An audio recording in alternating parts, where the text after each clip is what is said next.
பூண்டு, ஒரு பச்சை மிளகாய். இப்போ நம்ம பாலக்கீரையும் சேர்த்துடலாம். நம்ம ரெடி பண்ணி வச்சிட்டோம்னா டக்குன்னு செஞ்சிடலாம். பாலக்கீரை எடுத்துருக்கேன், நீங்கள் எந்த கீரை இருந்தாலும் எடுத்துக்கலாம்.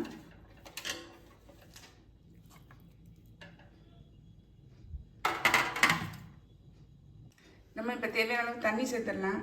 நான் இந்த டம்ளருக்கு 1 டம்ளர் எடுத்திருக்கேன். அரிசி 3/4 டம்ளரு, 1/4 டம்ளர் வந்து துவரம்பருப்பு. இப்போ இதுக்கு 3 டம்ளர் தண்ணி விட்டுடலாம். நல்லா எல்லாத்தையும் மிக்ஸ் பண்ணி விட்ருவோம். மிக்ஸ் பண்ணி விட்ட பாருங்க. இப்போ இதில் வந்து மஞ்சள் தூள் சேர்த்துடலாம்.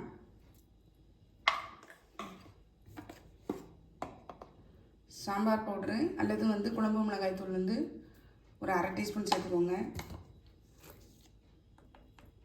1/2 டீஸ்பூனுக்கும் கம்மியாக தனி மிளகாய் தூள்.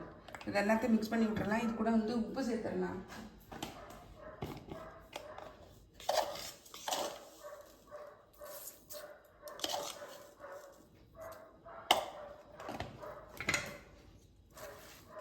இது எல்லாத்தையும் நல்லா மிக்ஸ் பண்ணி விட்டுருங்க.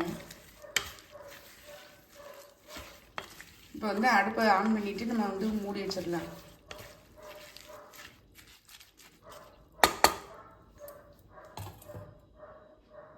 இப்போ தான் அடுப்பை ஆன் பண்ணுறேன்.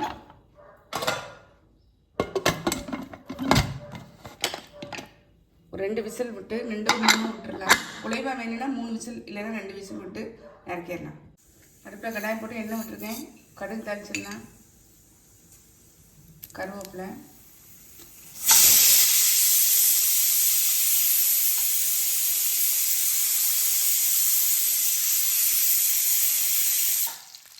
வெங்காயம், பச்சை மிளகாய்,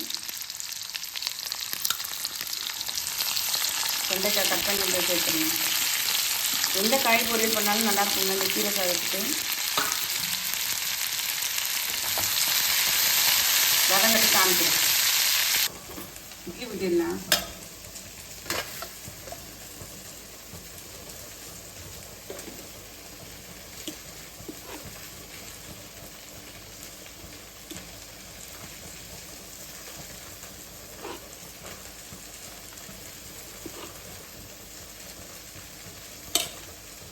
குக்கரை ஓப்பன் பண்ணி பார்த்துடலாம் நம்மளோட கீரை சாதம் எப்படி இருக்கு பாருங்க. எப்படி சூப்பராக இருக்கு பாருங்க.